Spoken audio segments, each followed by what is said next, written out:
The Okoro mansion stood like a modern-day fortress, its marble walls glistening under the Lagos sun as if daring anyone to doubt its power. From afar, it looked like the picture of happiness, yet within those walls lay a silence too heavy to ignore. It was the kind of silence that wealth could not decorate away, a silence that crawled into the corners of rooms and lingered behind laughter that was too loud to be real. The mansion itself seemed to know a secret, and if walls could whisper, they would have warned that not all was well. Benjamin Okoro's empire glittered brighter than the chandeliers that hung in his banquet hall. Across continents, his name carried weight, his signature opened doors, and his companies built cities within cities. He was the kind of man who seemed untouchable, a walking fortress of influence and affluence. Yet for all the fleets of cars, the staff that saluted him, and the politicians who bowed to him, there was a hollowness only he could feel. Success had bought him the world, but not peace in his own house. And somewhere in his chest, unease was quietly sharpening its claws. Even his wealth felt like a prison, though others envied it. In the echo of his marble corridors, Benjamin often asked himself if being feared was the same as being loved. He wondered whether his children saw him as a father or merely as a bank. The chandelier at dinners where laughter echoed too perfectly always left him uneasy. The jokes felt rehearsed, the smiles painted, and the thank yous were more transactional than heartfelt. Each glance from his family reminded him of something he dreaded to admit. He had built an empire, but not A.H. The estates workers, gardeners, cleaners, drivers, whispered among themselves. They said wealth was both a gift and a curse, and Benjamin's life embodied both. His riches shielded him from hunger but left him starving for sincerity. The staff noticed how his eyes rarely sparkled despite the golden world around him. He was a king in a palace, yet one who felt haunted, as though invisible ghosts roamed the halls, reminding him of all he had lost to money. Though he laughed at parties, his soul often sat weeping at the table. Foreshadowing already hung in the air, waiting. At night, when Lagos traffic softened into distant hums and the mansion settled into stillness, Benjamin would sit in his study, surrounded by leather chairs and mahogany shelves. It was in these hours that truth pressed hardest against his chest. The air smelled of polished wood and expensive cigars, but none of it masked the weight in his heart. He often stayed up long after midnight, staring at the ceiling, wondering if anyone in his family would miss him for who he was, not for what he owned. In silence, his wealth mocked him louder than noise. His wife, Janet, drifted through life like a queen in exile from reality. She had long stopped being a partner and had transformed into a decorated ornament beside him. Dinners were occasions for her to flaunt new gowns, not conversations of love or concern. When Benjamin coughed, she turned up the television volume. When he sighed, she adjusted her jewelry. In moments when he needed a gentle touch, she was already planning the next gala. He lived with a woman he once adored, but now she felt like a stranger trapped in expensive perfumes and designer heels. Joe, his younger brother, wore loyalty like a rented suit, good only until the seams began to tear. Benjamin had lifted him from obscurity, funded his failed businesses, and welcomed him into the mansion like family should. Yet Joe's eyes gleamed too much when Benjamin spoke of contracts, too much when cars rolled into the garage. To Joe, love meant proximity to power.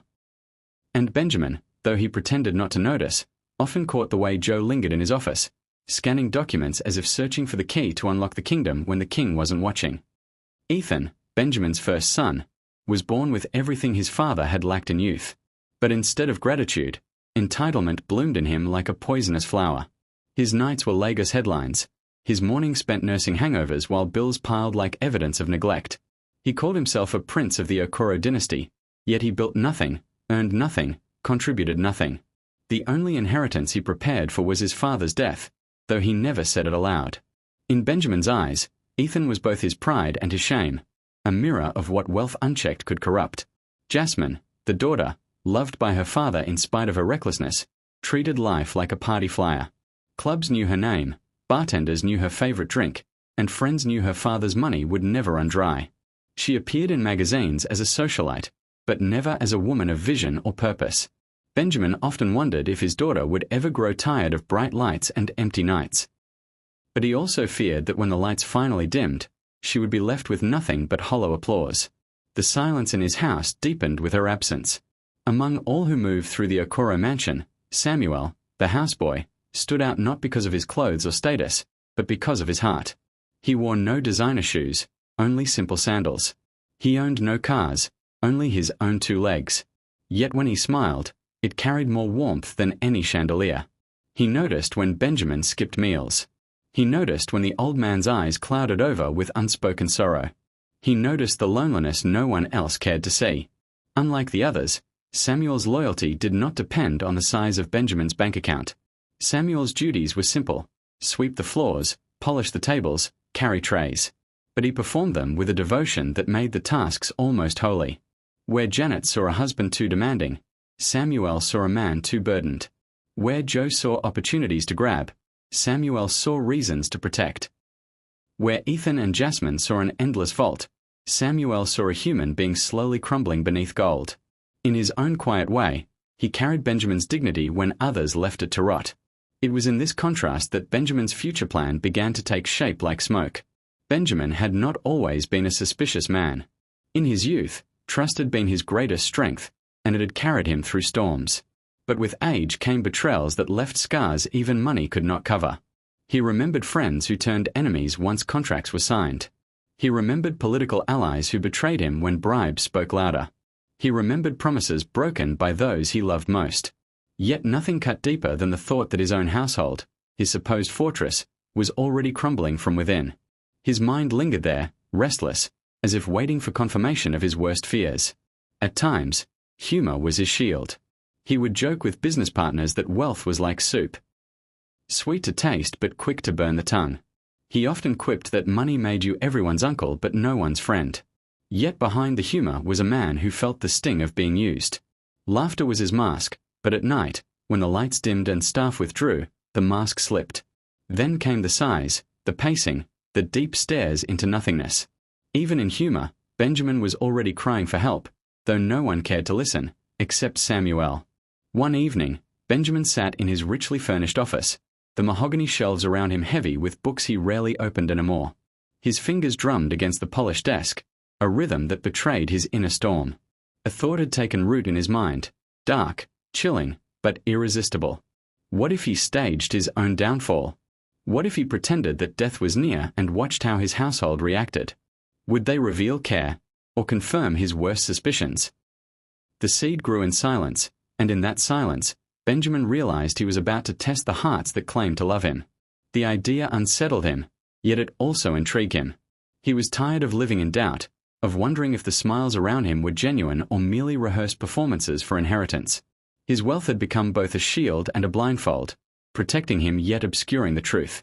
The plan would strip away pretenses. It would unmask loyalty and expose greed. The risk was enormous, but so was the weight of his questions. In that dimly lit office, surrounded by silent portraits of ancestors, Benjamin decided he would gamble not with money, but with love itself. He leaned back in his chair, staring at the ceiling where light from the chandelier danced like restless spirits. Already he could picture the reactions: Janet's painted face frozen in surprise, Joe's greedy hands twitching, Ethan tapping on his phone, Jasmine rolling her eyes. And Samuel, the quiet servant, bending forward with concern no one else could fake. The images played in his head like a prophecy waiting to unfold. Benjamin felt a strange thrill, part fear, part relief, at the thought of orchestrating such a drama. His plan was not just deception, it was a crucible for truth. Benjamin could not execute this scheme alone. He needed trusted allies, people who valued integrity above wealth, people who would not betray his confidence for a bribe. His mind settled on two: Dr. Chukwuma, his longtime physician, and Barrister Williams, his legal confidant. Both men owed him loyalty not because of contracts, but because of years of shared trials. The doctor had treated him in sickness and secrecy, while the lawyer had defended him in battles that could have ruined lesser men. If anyone could help stage the theater of his illness, it was these two men of discretion. That night, he summoned them privately to his study. The air was thick with the scent of cigars, though Benjamin had not lit one. The weight of his request filled the room before he even spoke. He laid out the plan. The doctor would declare a grave illness, a condition that left Benjamin bedridden. The lawyer would quietly restrict access to accounts, locking the greedy hands before they could loot. Both men listened intently, their faces grave. Though the request bordered on madness, they understood it was born of desperation. Loyalty demanded they play their parts well. The doctor agreed to spread whispers of Benjamin's failing health, ensuring that servants carried the news into every corner of the mansion. The lawyer promised to stand like a gatekeeper, guarding documents and sealing transactions until Benjamin himself resurfaced. Together, they sealed the pact. None of them spoke of the risks, that the family could revolt, that Benjamin could lose more than trust. But the silence itself was an acknowledgement that the test had already begun. Once truth is sought, it cannot be ignored. Benjamin felt a shiver of anticipation, like a man standing at the edge of a cliff. The first act unfolded quickly. One morning, the household awoke to whispers. The master of the mansion had fallen gravely ill. The doctor's face was somber as he delivered the news, warning of fragile days ahead. Servants exchanged glances, their footsteps softer, their eyes darting with fear. The mansion, usually humming with activity, sank into an eerie quiet. Word reached Janet, Joe, Ethan, and Jasmine, and each reacted in ways that revealed more than they realized. Benjamin lay in his bedroom, curtains drawn, watching through half-shut eyes as his world began to peel away its golden mask. Janet's reaction was as cold as the marble floors she loved to decorate. She sighed dramatically, not out of grief but inconvenience. Within hours, she was on the phone, booking a spa appointment as if her husband's looming death were nothing but another wrinkle to smooth away. Benjamin's heart sank at the confirmation, though he had predicted it. His wife of decades had no tears to shed, no prayers to whisper. She floated through the halls perfumed and distant, as if his illness were merely background noise to her glamorous routine. The test had barely begun, yet truth screamed loudly. Joe moved faster than anyone else. Within days, he raided the garage, selling 3 luxury cars at scandalous discounts. His greed grew bolder as he tried to liquidate property, but the lawyer's firm hand blocked him at every turn. Still, Joe lingered, pacing halls and eyeing documents with restless hunger. Benjamin observed through reports from his lawyer, his chest tightening not from sickness but from betrayal. His brother's loyalty, so carefully masked over the years, unraveled into shameless theft at the first sign of weakness. What Benjamin had feared was no longer suspicion, it was unfolding in daylight. Ethan's visit was brief, almost insulting. He entered the sick room with his phone in hand, eyes fixed on glowing screens rather than his father's face. He mumbled a few empty words, then casually asked if the will had been updated. Benjamin, pretending to drift in and out of consciousness, felt his chest burn with sorrow. The heir he had groomed, the son he had dreamed of entrusting with his empire, was more interested in bank alerts than his father's life. Ethan left the room without a backward glance, his perfume of entitlement lingering longer than his presence. Jasmine appeared days later, not with flowers or comfort, but with demands. She needed cash for another night out, another show of extravagance among friends who praised her only because of her surname. She hardly looked at the man lying pale on the bed. Her tone was impatient, her eyes restless, as if his sickness was nothing more than an obstacle to her nightlife. Benjamin listened silently, his heart breaking. His daughter, once the little girl who clung to his hand, had turned into a stranger. Every request she made was a nail hammered deeper into his spirit. Through all of this, Samuel alone moved with care and sincerity. Every morning, he entered the master's room quietly, adjusted the pillows, brought warm water, and read aloud from newspapers. Sometimes, he simply sat in silence, presence itself a balm stronger than medicine. He did not seek money, nor was he driven by duty alone. His actions were born from the simple nature of his heart. To him, Benjamin was not just a master but a man, tired, lonely, in need of dignity. In the echoing emptiness of betrayal, Samuel's loyalty was the only sound Benjamin could trust. Samuel's gestures were small but powerful. He noticed when Benjamin's blanket slipped and tucked it gently. He noticed when food remained untouched and offered softer meals. He noticed when the old man's eyes clouded with despair and stayed longer, as if silent companionship could fill the void. Where others saw a dying billionaire, Samuel saw a human being worth caring for. His devotion was quiet, steady, and untainted by greed. Each day, Benjamin felt his eyes glisten, not from illness but from the rare treasure of loyalty he had found in the most unlikely heart. Weeks passed, and the mansion seemed to exist in two worlds, one of selfish pursuits and another of quiet service. Janet grew more distant, Joe grew bolder, Ethan more careless, and Jasmine more reckless. Their actions painted a portrait of betrayal so vivid that Benjamin could no longer deny the truth. Yet amid the storm, Samuel's loyalty glowed brighter, like a candle refusing to die in the wind. The contrast gnawed at Benjamin's mind. He knew the reckoning would come soon. He would rise, not as a dying man, but as a judge unveiling the hearts that had failed him. Benjamin lay awake one night, listening to the distant sounds of Lagos nightlife spilling faintly through his windows. He thought of the day he would gather them all in the grand hall, of the silence that would fall when he revealed his deception. He pictured their faces, shocked, ashamed, humiliated. The thought both comforted and tormented him. His plan had shown him the truth, but the truth had also broken him. Still, he knew there was no turning back. Foreshadowing clung to him like a shadow. The day of reckoning was coming, and it would change everything forever. Benjamin began to feel the true sting of his experiment. Each report from the lawyer confirmed Joe's relentless greed. Each glance at Ethan revealed shallow indifference, and each request from Jasmine deepened his despair. Janet's absence was louder than words, her silence more painful than insults. The very people he had shielded with his fortune were now stripping away his dignity piece by piece. Betrayal wasn't loud. It was the quiet erosion of trust, the steady decay of love.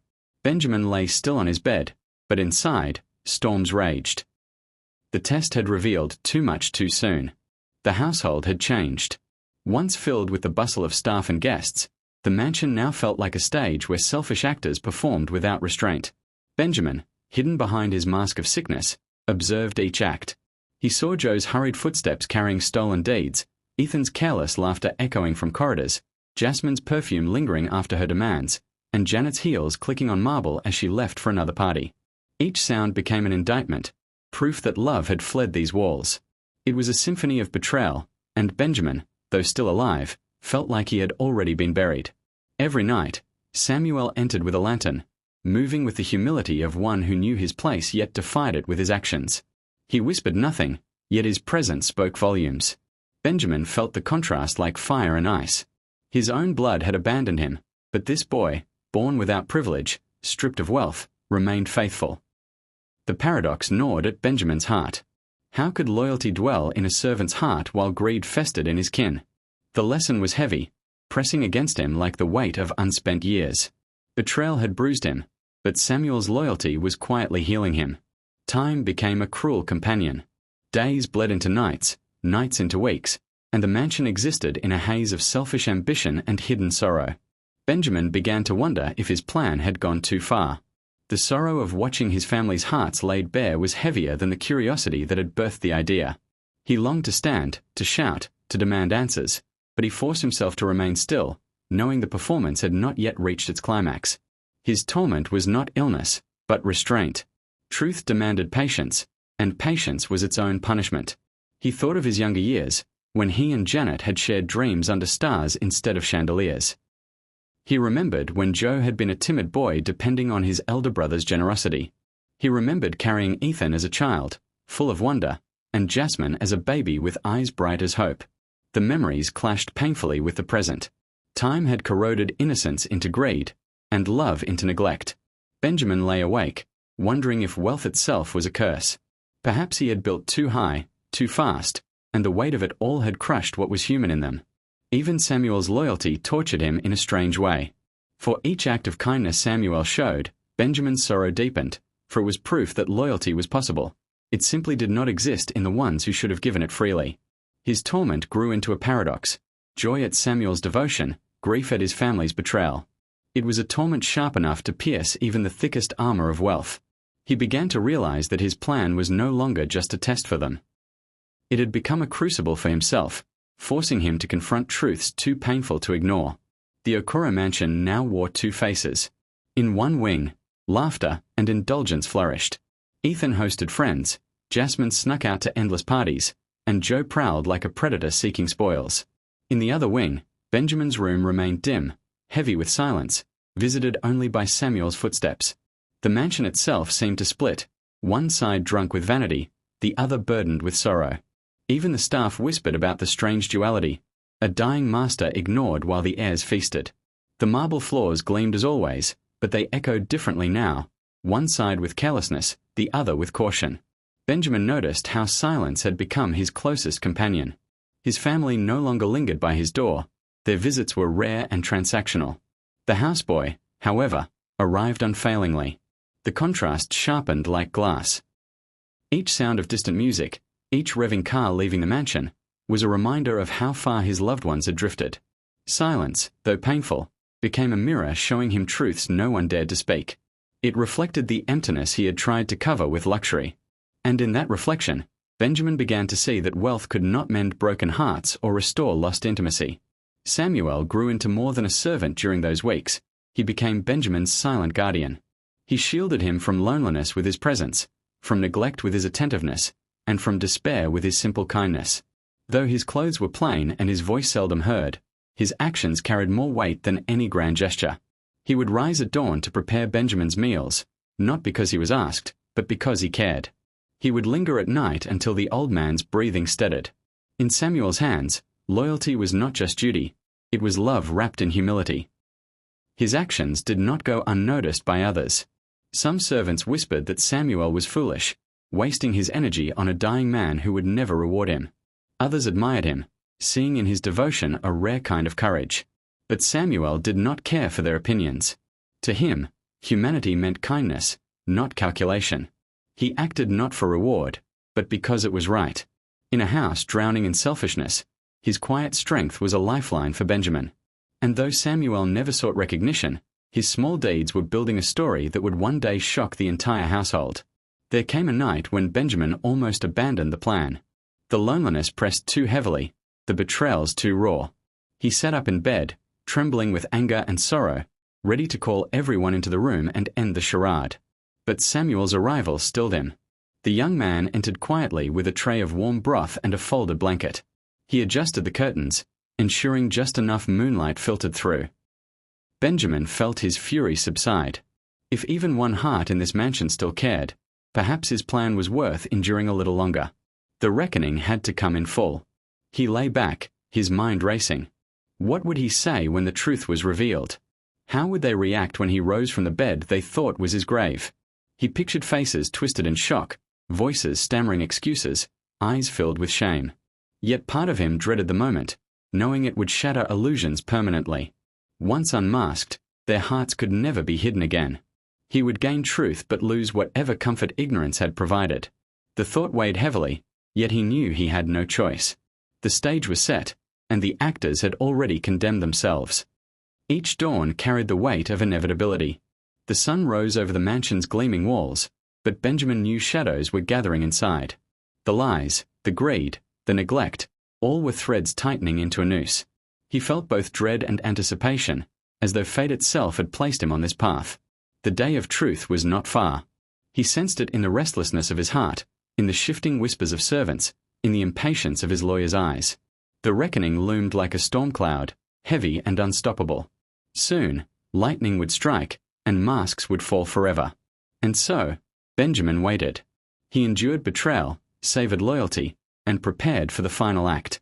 The mansion itself seemed to hold its breath, chandeliers glimmering with silent judgment, marble floors echoing with footsteps of both care and greed. Outside, Lagos thrummed with life, unaware of the drama unfolding behind the gates. Inside, the stage was set for a revelation that would alter destinies. Benjamin's heart, though weary, beat with resolve. His plan had begun in suspicion, but it would end in truth. The day was coming when he would rise, not as a victim, but as a judge. As the weeks dragged on, the divide within the mansion grew sharper. Janet continued her glamorous routines, her absence in Benjamin's room as glaring as neon lights in the dark. Joe, restless and hungry for power, grew bolder, attempting to manipulate servants into revealing account details. Ethan's nights remained wild, his laughter carrying faintly through the corridors like mockery. Jasmine's visits were fleeting, transactional, and hollow. Yet Samuel's devotion deepened, his presence anchoring Benjamin's sanity. The mansion had become a stage where greed danced carelessly, while loyalty knelt quietly in a corner. The roles were fixed, and judgment was nearing. Benjamin felt his health declining, not from illness but from emotional weight. Pretending to be sick had begun to wear on him, both physically and spiritually. Yet the charade held value. It revealed truths he might never have seen otherwise. Every selfish act from his kin was another stone on the scale, tipping toward final judgment. He longed for the day when he could tear away the mask of frailty and expose their hearts. Until then, he endured, each heartbeat echoing the same mantra: wait. Wait until the final act. Wait until truth no longer needed disguise. The servants became uneasy witnesses to the unfolding drama. They whispered in kitchens and corridors, voices hushed but heavy. They spoke of Madame Janet's detachment, of Joe's desperate greed, of Ethan's recklessness, of Jasmine's indulgence. And always, they spoke of Samuel, the boy who remained steadfast while others faltered. Some pitied him, believing he wasted his energy on a master too wealthy to notice. Others admired him, calling him the only true heart in a house built on marble lies. Unbeknownst to them, Benjamin listened, their whispers carrying through walls. Their words were proof his test was working. The gossip spread beyond the gates. Friends and associates who once envied Benjamin's household began to murmur about its decay. They questioned how a man so powerful could live among such hollow hearts. Some even wondered if Benjamin's empire would collapse once he passed, consumed by greedy heirs. The irony struck Benjamin deeply. The world assumed his strength was fading, yet in truth, he was growing sharper, more resolute. The whispers stoked his resolve. When the time came, he would not only reveal his deception but also strip away illusions for all to see. The reckoning would be public. One morning, Samuel arrived later than usual, his clothes damp with sweat, his sandals worn thinner than ever. Benjamin noticed the fatigue in his eyes. Quiet inquiries later revealed that Samuel had been skipping his own meals, saving what little he had to ensure Benjamin's needs were met. The revelation pierced Benjamin's heart. In a mansion overflowing with abundance, the only person making sacrifices was the one who had nothing. Samuel's unseen sacrifice was louder than any gesture from his family. It was a reminder that love was measured not by wealth, but by willingness to give. Samuel's devotion began to feel almost prophetic, as though fate had sent him as a living rebuke to the others. His care was not grand, not decorated with diamonds or gold, but it carried a weight no luxury could rival. Every sip of water he offered, every blanket he adjusted, every moment he lingered, it was as if he poured fragments of his soul into Benjamin's weary heart. Benjamin found himself clinging to these small mercies, drawing strength from them. Without Samuel, the experiment might have broken him. With Samuel, he endured, his resolve sharpened like steel. Meanwhile, the other half of the mansion echoed with laughter and excess. Ethan threw small gatherings, drowning reality in music and alcohol. Jasmine flaunted her wealth on social scenes, her name often whispered in tabloids. Joe schemed relentlessly, his shadow haunting the lawyer's office. Janet, detached, hosted luncheons with friends, her husband's illness serving only as an anecdote. The laughter was hollow, but it rang loudly, contrasting sharply with the dim silence of Benjamin's room. Each burst of joy elsewhere was like a dagger twisting in his chest, a cruel reminder of how little his presence mattered. Benjamin listened from his bed, hearing faint strains of music drifting through the walls. Each note carried betrayal. He wondered if they even noticed his absence from their world, or if his existence had already been reduced to a pending will. The hollow laughter taunted him, yet it also fueled him. For every careless sound, his determination to reveal the truth grew stronger. The contrast was unbearable, one side of the mansion drowning in indulgence, the other anchored by Samuel's quiet faithfulness. The imbalance screamed for correction, and Benjamin knew the day of revelation could not be delayed much longer. Dr. Chakwuma, who played his part with conviction, occasionally entered the room with solemn updates, speaking in whispers of Benjamin's decline. To the household, his words were confirmation that the patriarch was fading. To Benjamin, they were rehearsed lines in a play he had authored. Yet even the doctor grew unsettled. He warned Benjamin privately that the experiment risked fracturing his family beyond repair. "Are you sure this is worth it?" his eyes seemed to ask, though his lips never voiced it. Benjamin, lying still, met his gaze with silence. The test had begun. It could not be undone. The lawyer, Barrister Williams, remained vigilant, blocking Joe's every attempt to manipulate assets. His loyalty never wavered, though the burden weighed on him. He understood the magnitude of Benjamin's plan, and though he respected it, he feared the aftermath. He often lingered longer than necessary in the mansion, as though sensing a storm on the horizon. Yet he, too, stayed silent. His role was to guard, not to question. Together with the doctor, he became part of a triad, two guardians protecting the secret, and one patriarch orchestrating the grand deception. The mansion's silence grew heavier with their complicity. At night, Benjamin reflected on the strange theater he had created. He wondered if he was cruel for orchestrating such a test, or wise for daring to seek the truth. The line blurred with each passing day. He knew that when the curtain finally fell, the family would hate him, perhaps forever. Yet he accepted that risk. Better to live in hated truth than in loved lies. The thought was cold, but it steadied him. He had lived long enough to know that illusions, once exposed, could never be restored. His family's masks were slipping, and he would not stop it. The weight of wealth pressed harder on him than ever. He had built empires, but none of them could buy sincerity. He had raised children, but entitlement had poisoned them. He had loved a woman, but vanity had consumed her. And yet, he still longed for redemption, some spark of hope among the ashes. Samuel's loyalty was that spark, small but bright. It reminded him that loyalty was not extinct, merely misplaced. This realization gave Benjamin a grim kind of peace. The test, though painful, was worth it. For, in Samuel's heart, he found what his fortune could never purchase. The longer the charade continued, the more Benjamin felt his strength waning, not from sickness, but from the burden of deception. He began to long for the final act, to cast aside the pretense and reveal the truth. Each day felt like an eternity, each betrayal another wound. Yet he held back, knowing timing was everything.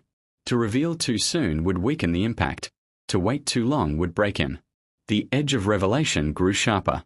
He balanced precariously, torn between exhaustion and anticipation, between despair and determination. The mansion pulsed with suspense, as though holding its breath. Benjamin rehearsed the moment in his mind. He pictured himself rising, steady despite their disbelief, his voice slicing through the hall with authority. He imagined Janet's gasp, Joe's pallor, Ethan's excuses, Jasmine's tears. He savored the thought of their shock, yet dreaded the hollowness it would leave behind. For what was left after such exposure? Could a family ever recover once its love was proven false? These thoughts tormented him, but he pressed on. Better the pain of truth than the comfort of lies. The day was coming, and he would not flinch when it arrived.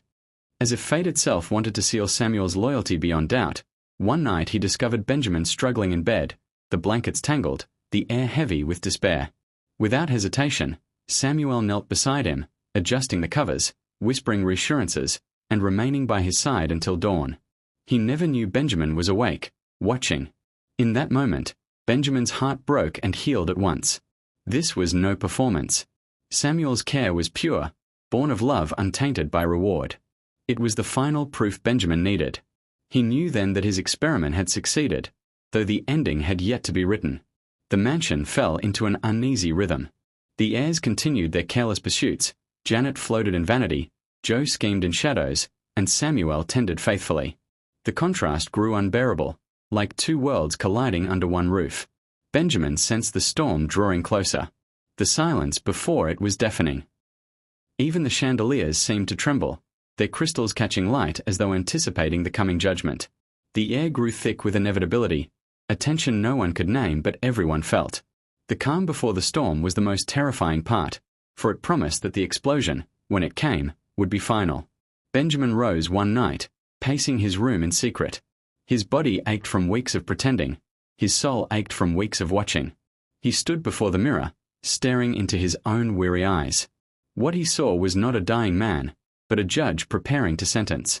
He felt the weight of generations on his shoulders, the weight of truth pressing against his lips. Soon, he would speak, and nothing would be the same again. The calm before the storm was ending. The mansion slept, but its master was awake, ready to awaken it in fire and truth. The night before the revelation, Benjamin lay awake, listening to the distant hum of Lagos, the city that had made him rich yet left him empty. He thought of his empire, of his mansion, of his family. He thought of the test, of the betrayals, of Samuel's loyalty. The reckoning was inevitable. It would come like a storm, tearing away illusions, leaving only bare truths behind. His heart beat with both fear and anticipation. The test was nearly complete. The stage was set. Tomorrow, the curtain would rise, and the world inside the mansion would never be the same. Joe grew restless with time. His first attempts to raid the garage and liquidate assets had failed, but his hunger only sharpened. He prowled the mansion like a wolf, his eyes lingering on every closed door and locked drawer. The lawyer's refusal to sign documents enraged him, yet he persisted. He whispered to servants, tempted them with bribes, and hinted at rewards if they betrayed their master. But loyalty among the staff leaned more toward silence. Still, Joe's persistence grew darker, his shadow lengthening across the mansion. His greed was no longer hidden. It was naked and shameless. Benjamin received daily reports from Barrister Williams, and each one cut him deeper. Joe had become the embodiment of betrayal, his own blood abandoning brotherhood for the promise of control. Every move confirmed what Benjamin had feared. Joe saw his empire not as a legacy, but as prey. Benjamin's sorrow hardened into resolve. It was no longer just about testing his family's hearts.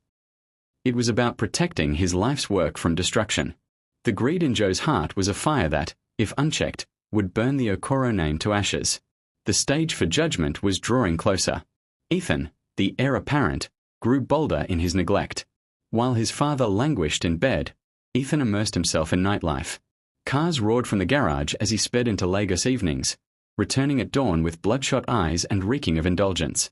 His arrogance spread into recklessness, squandering money, flaunting wealth, and behaving as though the crown had already fallen into his lap.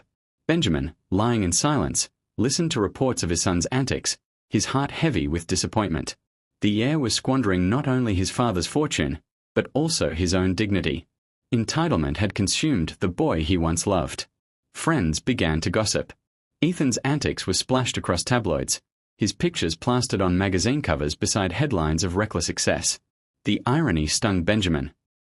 While the world assumed the heir was celebrating life, the patriarch lay watching his family disintegrate. The whispers spread beyond the mansion, painting Ethan as a spoiled prince unworthy of inheritance. The shame gnawed at Benjamin's heart, not for his reputation, but for the legacy his empire would leave. His son had become a caricature of privilege, and Benjamin realized he could not entrust his empire to such hands. The weight of revelation pressed heavier. Jasmine's recklessness matched her brother's, though hers sparkled with glitter and lights. She paraded through Lagos nightlife, a face too familiar to bartenders and photographers. Her father's illness became a faint rumor in her mind, too inconvenient to pause her routines. When she visited, her words were demands, her eyes restless, her presence fleeting. She was a daughter in name, but her loyalty had long been consumed by vanity. Benjamin, watching, felt his heart ache. The girl he once carried on his shoulders had vanished, replaced by a stranger draped in silk and shadow. Her absence was louder than her presence. Her friends admired her extravagance, unaware of the sorrowful foundation it stood upon. She flaunted her wealth, buying drinks for crowds, tossing cash in careless displays, feeding the illusion of eternal abundance. To her, money was air, limitless, invisible, ever-present. Yet Benjamin knew the truth. Without discipline, her wealth would become chains, binding her to emptiness. Each reckless night was a prophecy of downfall. Jasmine's face, painted in makeup and arrogance, haunted Benjamin's thoughts. He feared for her future, but more painfully, he feared what she had already become. Vanity had stolen his daughter long before sickness stole his peace. Janet drifted farther into vanity, her life orbiting around spas, luncheons, and parties. Her husband's illness was an inconvenience, a blemish on her perfect routine. She floated through the mansion like a ghost of indifference, perfumed but hollow. Benjamin watched her from the shadows of his room, his heart frozen. The woman he had once courted, once dreamed with, had long been consumed by superficiality. She had become an ornament in his palace, polished and displayed, but devoid of warmth. Her vanishing care was the final betrayal, a silence louder than any insult. The marriage was a mansion of mirrors, beautiful, empty. Benjamin thought back to the early days when Janet's laughter had filled their small home, when love had been simple, unadorned by diamonds. He remembered her eyes, once filled with tenderness, now glazed with indifference. The transformation was cruel, and Benjamin knew wealth had been its architect. Money had bought her comfort but stolen her heart. She no longer saw him as a partner, only as a pillar of wealth that propped up her lifestyle. Her absence in his sick room was more painful than death itself. Janet was alive, but her love was dead. The silence confirmed it. Through all this, Samuel's quiet devotion deepened. He visited daily, bringing warmth where others brought coldness. He sat by Benjamin's side, sometimes reading newspapers aloud, other times just holding space in silence. His actions spoke louder than words ever could. He never asked for money, never hinted at favors, never treated Benjamin as a bank, but as a man. His sincerity shone like a lantern in a dark cave. Benjamin often found tears clouding his eyes, not from illness, but from gratitude. Samuel's loyalty was not only comforting, it was transforming. The houseboy had become the true son in the mansion. Even the staff noticed the difference. While other family members treated the patriarch's illness as background noise, Samuel's devotion became legendary. The cooks spoke of his kindness, the cleaners admired his patience, the drivers respected his humility.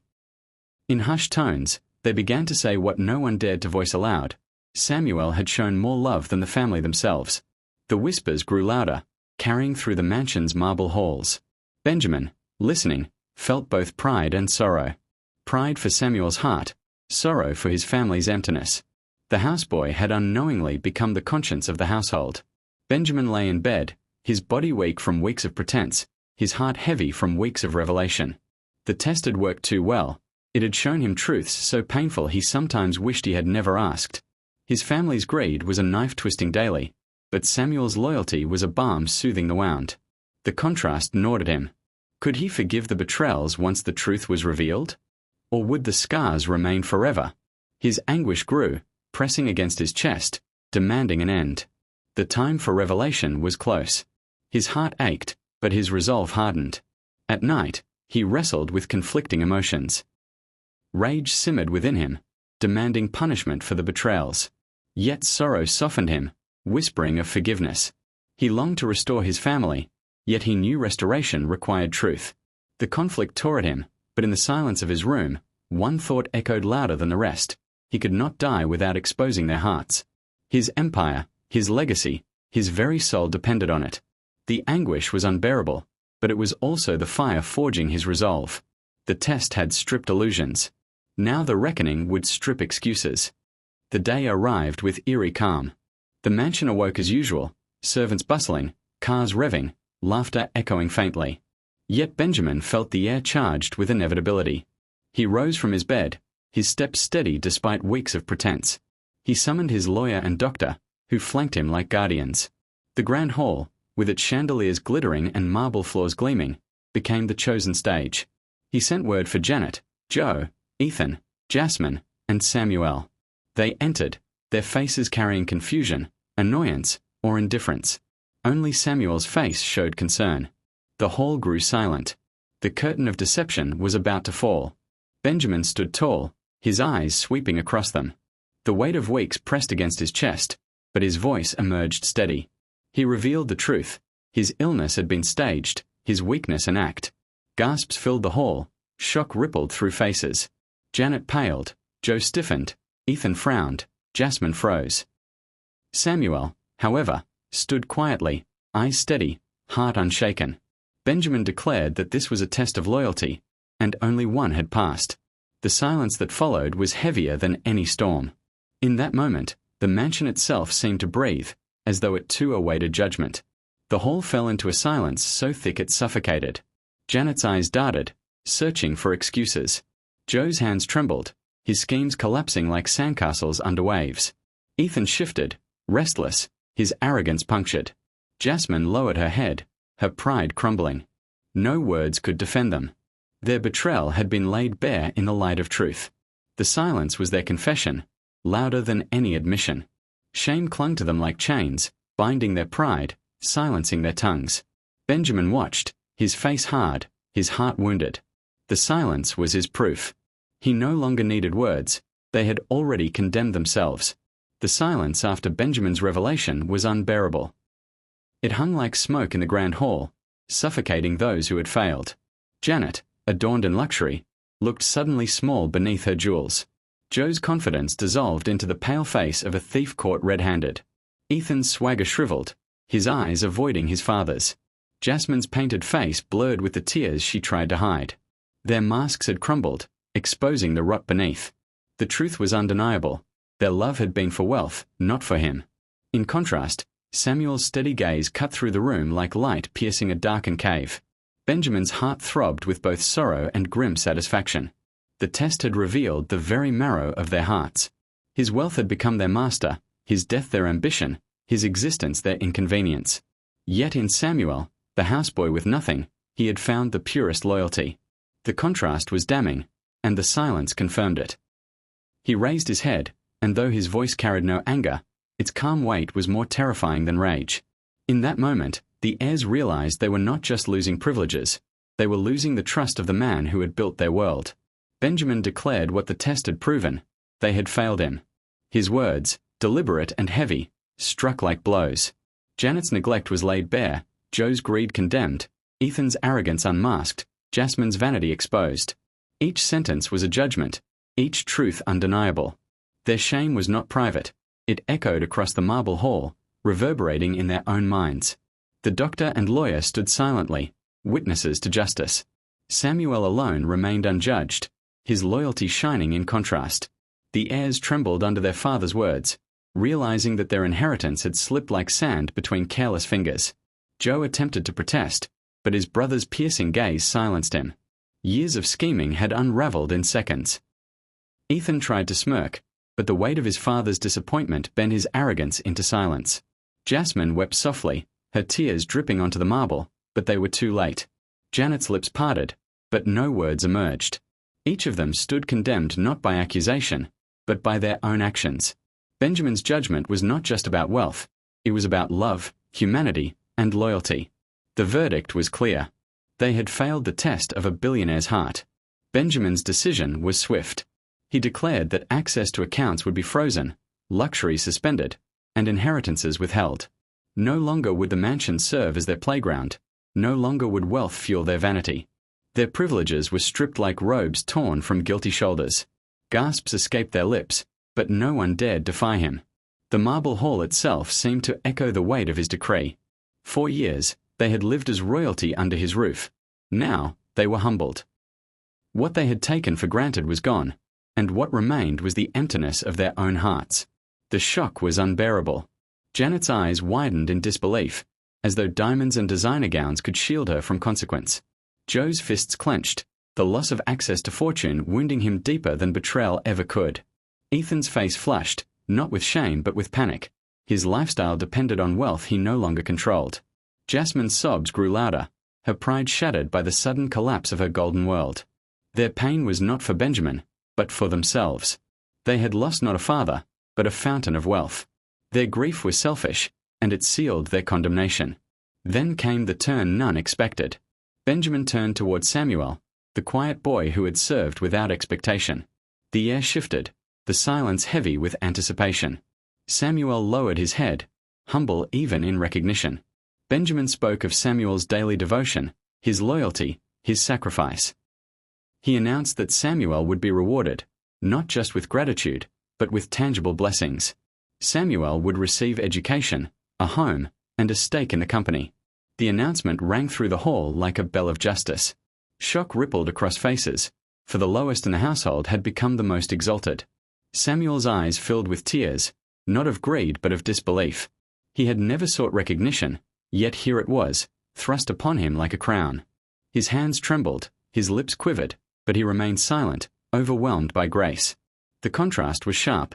While those of blood had squandered their inheritance, the servant had gained what they lost. Benjamin watched, his heart swelling with the first taste of peace in years. In rewarding Samuel, he was not just honoring loyalty, he was redefining family. Blood had betrayed him, but loyalty had saved him. Samuel had passed the test. The heirs could not bear the humiliation. Janet's painted face cracked with fury, though she masked it with false sorrow. Joe seethed, his pride burning as he realized a servant had been elevated above him. Ethan trembled with rage, his entitlement crumbling under the weight of rejection. Jasmine sobbed openly, her tears staining her gown, her pride shattered by her father's decree. They could not undo their actions, nor erase the judgment. Their pride collapsed like a tower struck by lightning. The reversal was too much to bear, the servant exalted, the heirs disgraced. Justice was both sharp and final. Benjamin watched their downfall with sorrow, not glee. Though they had betrayed him, they were still his blood. His heart ached as he saw them crumble, but he knew this pain was necessary. Without consequence, there could be no transformation. Without loss, there could be no redemption. The collapse of their pride was the first step toward awakening. He prayed silently that the shame would carve wisdom into their hearts. For now, however, they stood as defeated heirs, their arrogance stripped, their futures uncertain. The billionaire's heart, once wounded, now beat with both justice and reluctant hope. The hall remained still, save for the soft sobs of Jasmine and the labored breaths of Joe. No one dared move, no one dared speak. The chandeliers glittered above them, their crystals refracting judgment like light.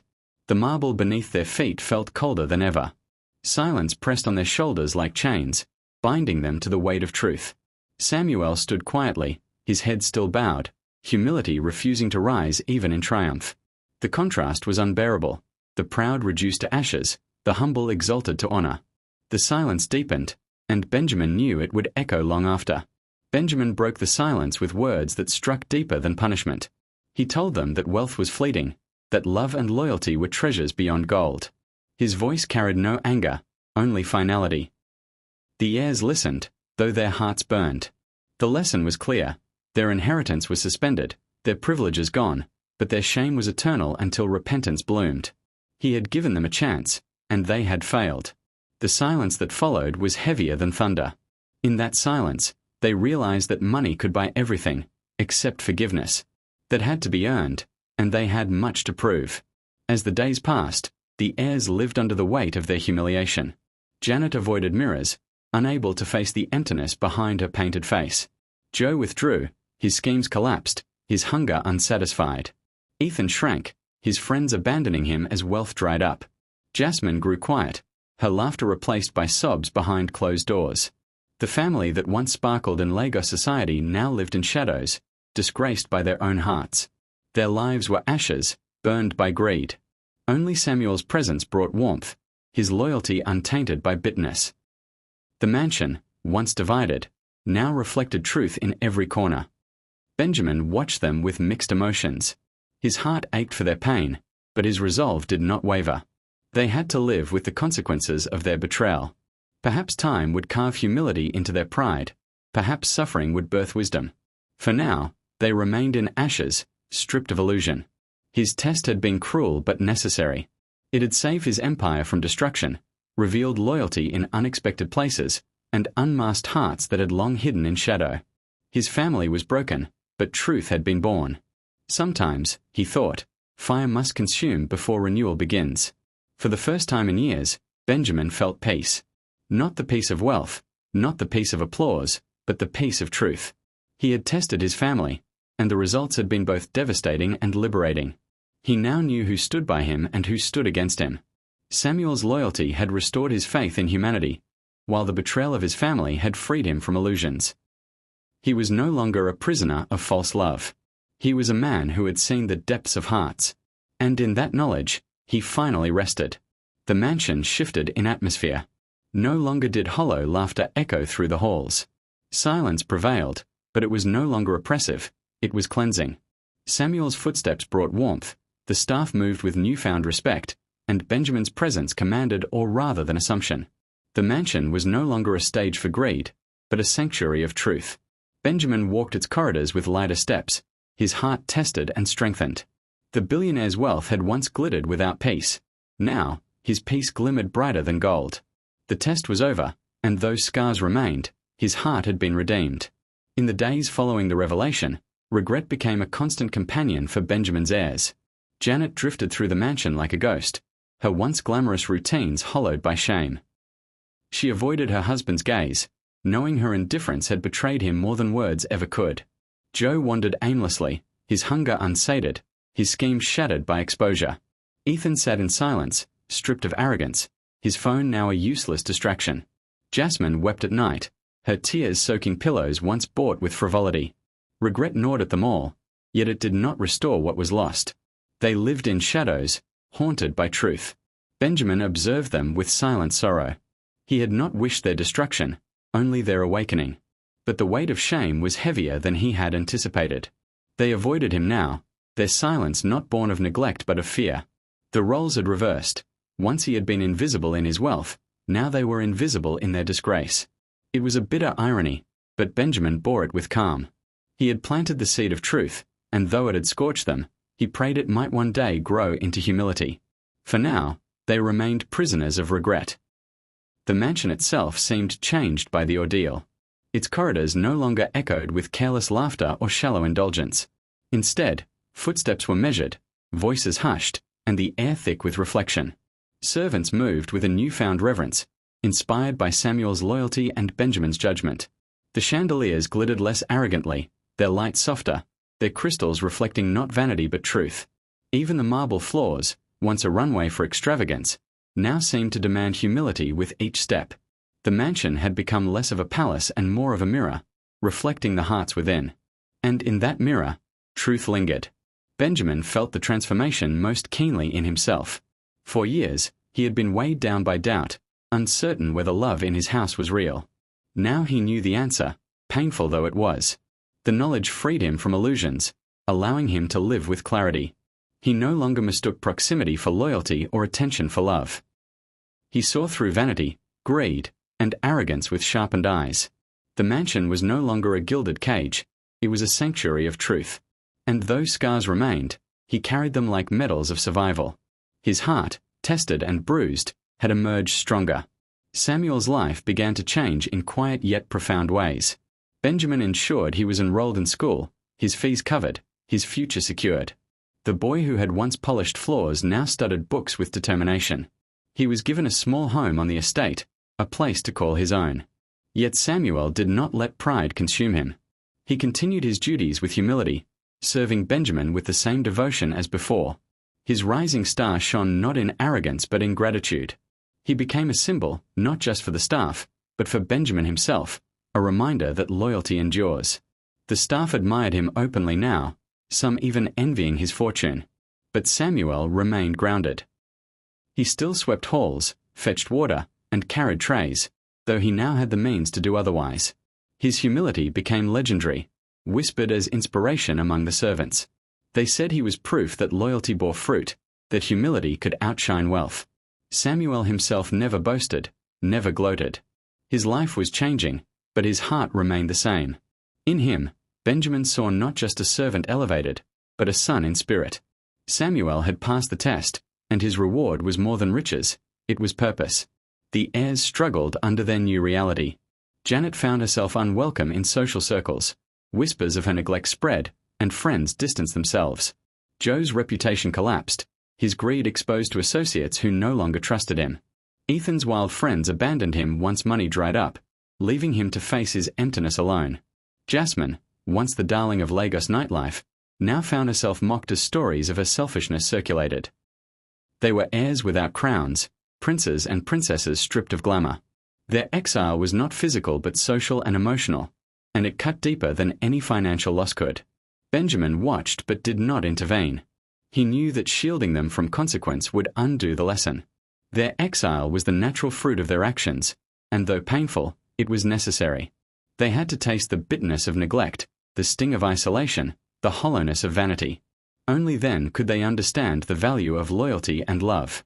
For now, they wandered in their own deserts of disgrace, parched for dignity. Benjamin prayed that one day they might return, humbled and wiser. Until then, he let them walk their paths, their shame their only inheritance. Lagos, ever alive with gossip, watched the Okoro family closely. Whispers filled markets, offices, and clubs. People spoke of the billionaire who tested his family and found only a servant loyal. The story spread like wildfire, each retelling painting Samuel as a hero and the heirs as villains. Newspapers hinted at it, magazines speculated, and social media buzzed. The city judged them harshly, their names dragged not through courts but through conversations. For a family once envied, it was a brutal reversal. They had lived for appearances, and now appearances condemned them. The city watched, and the city remembered. Benjamin was aware of the whispers, but he did not silence them. He knew stories had power, and perhaps this one would serve as a warning to others intoxicated by wealth. If his heirs could not learn from his words, perhaps they would learn from the sting of public shame. The city's judgment became part of the test, extending beyond the mansion.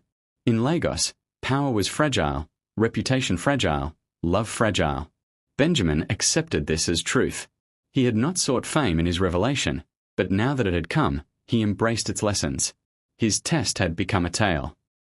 In quiet moments, Benjamin reflected on what had transpired. He asked himself if he had been too harsh, if the deception had been too cruel. Yet when he remembered their actions, the neglect, the greed, the indifference, his resolve steadied. They had needed to see themselves without disguise. Only then could they change. His test had not been born of malice, but of desperation. He had longed for peace, and in Samuel's loyalty, he had found it. Though his family remained broken, his heart no longer was. The test had been necessary, and though it wounded, it also healed. He often sat with Samuel, speaking less and listening more. Samuel's simplicity reminded him of values wealth had buried. He found peace in the boy's humility, joy in his gratitude, and hope in his loyalty. It was as though fate had sent Samuel as a lesson wrapped in human form. Benjamin felt renewed purpose. His wealth would no longer serve vanity, it would serve legacy. He would invest not in indulgence, but in character. His empire would no longer be built on marble alone, but on the lessons of love, loyalty, and humility. His heart had been tested, and it had learned. Benjamin began restructuring his estate. Contracts were revised, inheritance conditions rewritten. Wealth would no longer be poured into careless hands. It would be earned, tested, proven. He created systems that demanded responsibility, ensuring that his empire would survive beyond him. Samuel was included in these plans, his loyalty rewarded with opportunity. The heirs were not excluded, but their paths were now conditional. They would need to prove themselves, to earn trust, to demonstrate sincerity. The legacy was rewritten not in ink alone, but in experience. The billionaire's heart, once wounded, now shaped the future with wisdom. The heirs received the news with bitterness. To them, inheritance had been a birthright. Now it was a burden they had to earn. Their resentment simmered, but they knew rebellion would only deepen their disgrace. For the first time, they faced the possibility of building something themselves. The idea terrified them, yet it was necessary. Their pride had been stripped. Now humility had to grow. The rewritten legacy was Benjamin's final test, one that would outlive him. His empire would not collapse into ashes of greed. It would endure, guarded by truth and shaped by the fire of his heart. Benjamin felt lighter. For years, he had carried doubts heavier than gold, but now his heart beat with clarity. He walked through his mansion no longer a prisoner of illusions. He dined without wondering if smiles were rehearsed. He rested without doubting if hands reached for his wealth. Truth had set him free, and in that freedom, he found peace. Justice had been served, not by courts, but by his own courage. He had dared to test, dared to deceive, dared to expose. And though it hurt, it healed. The billionaire's heart had been tested, and it had triumphed. The staff noticed the change. Their master no longer looked weary, no longer sighed in silence. His steps were steadier, his eyes clearer, his laughter more genuine. Samuel's presence remained constant, a quiet guardian of this newfound peace. The heirs, though humbled, moved with caution, their arrogance muted. The mansion itself seemed to breathe easier, its walls no longer burdened by pretense. Justice had cleansed the air, leaving behind clarity. For the first time in years, Benjamin felt not like a prisoner in his wealth, but like a man who owned more than riches. He owned peace. Moral of the story. As Benjamin reflected on all that had transpired, 5 morals crystallized in his mind, each carved by experience and sealed by truth. 1. Wealth can buy luxury, but never love. True affection is proven when gold is stripped away. 2. Blood may bind by birth, but loyalty binds by choice. The faithful heart can be found where least expected. 3. Neglect is louder than words. Indifference wounds deeper than insult. 4. Pride consumes, but humility preserves. The humble servant outlasts the arrogant heir. 5. Truth, though painful, brings peace. Illusions may comfort, but only truth sets the heart free. And so, the test ended. The mansion remained, the empire endured, but Benjamin's heart was forever changed. He had faced betrayal, endured sorrow, and discovered loyalty in unexpected places. He had stripped illusions, rewritten legacy, and found peace. The billionaire's heart had been tested, and in the end, it had found what wealth alone could never buy, truth. Thanks for watching. If you enjoyed this story, drop a comment and let us know where you are watching from. africanfolktales 247 will love to hear from you again. And please don't forget to like, share, and subscribe so you don't miss out on our interesting stories.